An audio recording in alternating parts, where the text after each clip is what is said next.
ورحب بضيفنا من واشنطن الجنرال باتريك رايدر المتحدث باسم البنتاجون.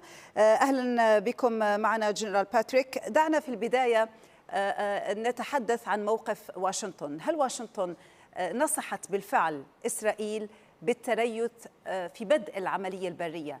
وإن فعلت ذلك لماذا؟ Yeah, so first of all, thank you for having me. I've seen those press reports. What I can tell you is that we're going to allow Israel to speak to its operations. That's really their prerogative as it relates to anything concerning timelines or planning horizons. From our perspective, what we're focused on is maintaining communication with our Israeli partners to ensure we understand what their needs are from a defense standpoint in terms of defending themselves from further terrorist attacks. But then more broadly speaking, we are also very focused on ensuring that this conflict does not broaden into a regional conflict, while at the same time making sure that our forces in the Middle East region are protected. And so this is why you see us moving additional capabilities into the Middle East region to include our aircraft carrier strike groups and air defense assets. Again, these are all focused on ensuring that this does not broaden into a wider conflict and that our forces that are serving in places like Iraq and Syria have the force protection they need to keep focused on the missions they're doing there that are completely separate from what's happening in Israel. إذن يعني لم تفعل واشنطن ذلك أو فعلت، يعني لو تعطيني إجابة دقيقة عن هذه النقطة. Yeah, again, what I'm saying is that when it comes to operational timelines, that's really something for Israel to talk about. I'm not going to get into discussing their operations or their timelines. Again, I've highlighted what our focus is, which is, again, best understanding Israel's defense needs as they look to defend themselves from terrorist attacks. إذن ما مدى صحة التقارير الأخرى أيضا التي تتحدث عن مشاركة مباشرة من قوات دلتا الأميركية الخاصة في أي عملية عسكرية إسرائيلية برية مقبلة؟ Yeah, that's laughable. That's just not true. I've seen those press reports. Again, we're not conducting operations on the ground, combat operations on the ground with Israeli forces. This is their fight against Hamas.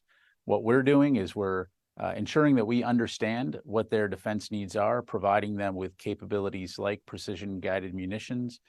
We're providing them with air defense capabilities like Iron Dome interceptors.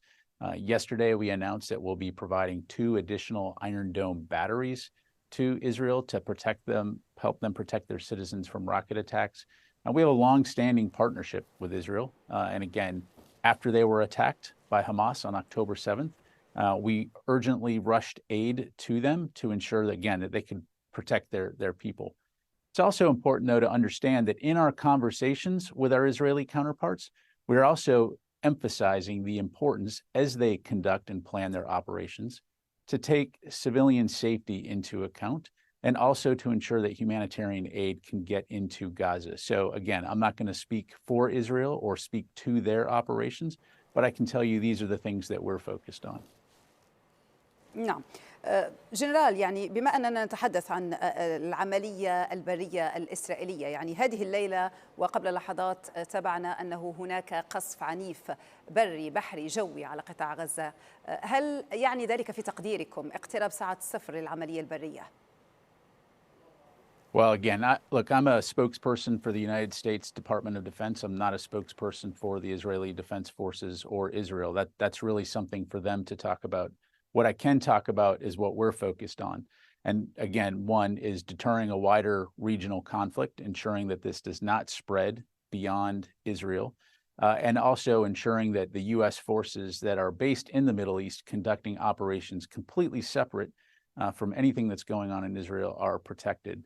When it comes to Israel, our focus is again on ensuring that we live up to our commitments as a good partner and helping the Israeli people defend themselves from future terrorist attacks. Again, that will be our focus.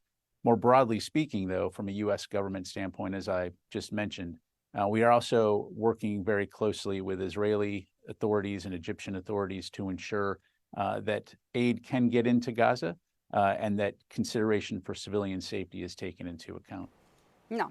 ما تقدير المؤسسة العسكرية الأمريكية لحجم الخسائر في صفوف المدنيين وحتى المقاتلين أو أيضا الجيش الإسرائيلي في حال بدء هجوم بري أو عملية عسكرية برية؟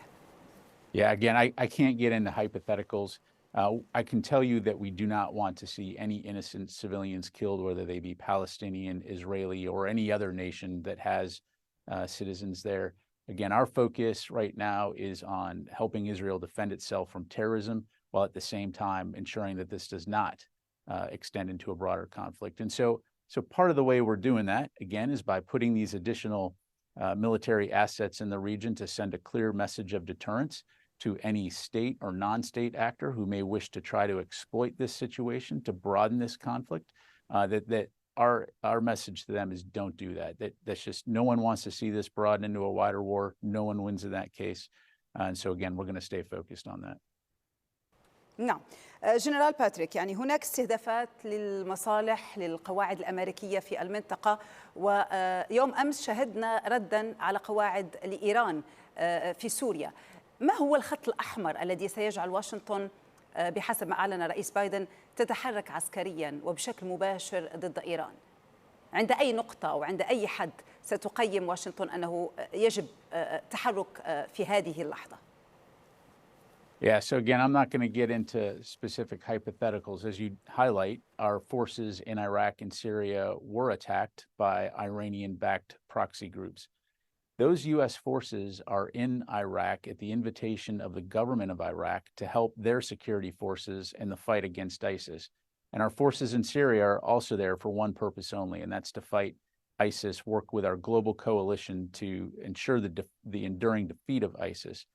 And so we've been very clear that any threat against our forces, we maintain the inherent right of self-defense, and that we would take all necessary measures to protect our forces and our interests overseas. And so what you saw last night was very precise, targeted strikes on IRGC facilities in terms of weapons and ammunition caches that were playing a role in terms of enabling these attacks.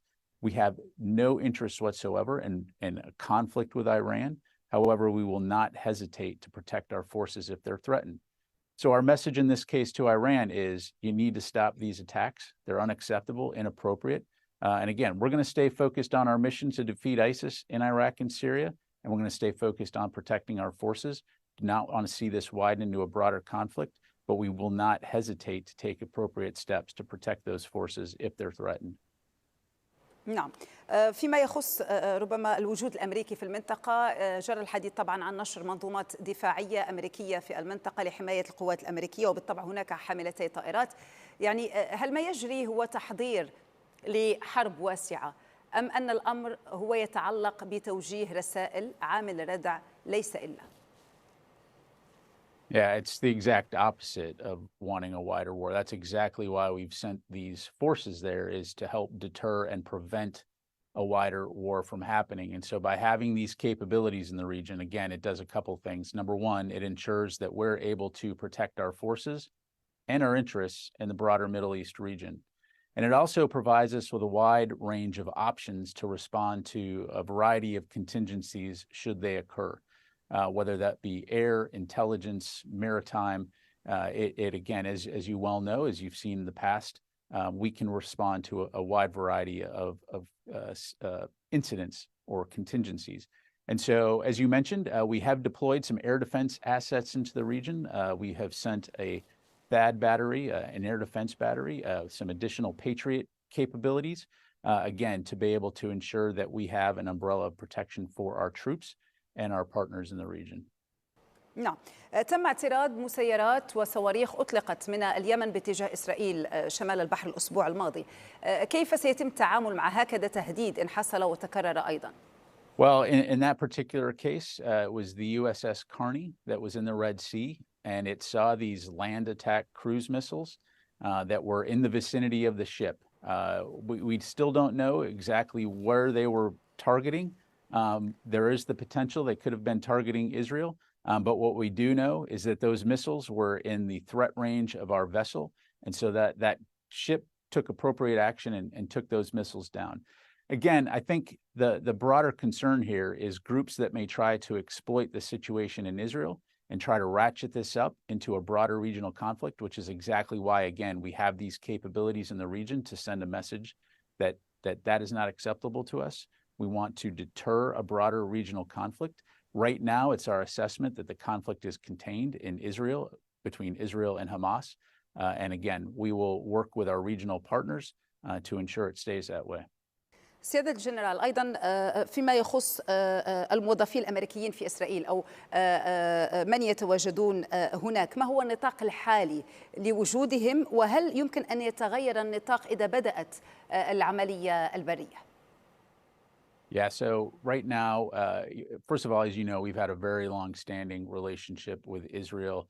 We share information. We've worked together on exercises for many, many years. And so it's not unusual that we would have this type of interaction. The advisors that are there are simply to ask Israeli leadership tough questions about how they conduct and how they tend to approach their operations based on the expertise that we've gained from fighting groups like ISIS in Iraq and Syria. And so, for example, the general that's been highlighted is a subject matter expert on urban warfare, bringing lessons learned from fighting in places like Fallujah and Mosul and Iraq. And so imparting those lessons. And part of those discussions, again, based on the lessons that we've learned in fighting terrorist groups, is the importance of protecting civilian populations, thinking through things like humanitarian corridors, and thinking through the second and third order effects of operations. They are not there to direct, they're not there to participate in any type of Israeli operation. It's merely an advisory role. And so again, we have a long-standing relationship with Israel as a valued partner. We understand the pain that they went through in these terrible, horrific Hamas attacks on October 7th. And so we are going to do what we can to help them as they defend their people. أشكركم على المداخلة معنا وعلى كل هذه المعلومات. الجنرال باتريك رايدر، المتحدث باسم البنتاجون من واشنطن، كنت معنا. شكرا لك.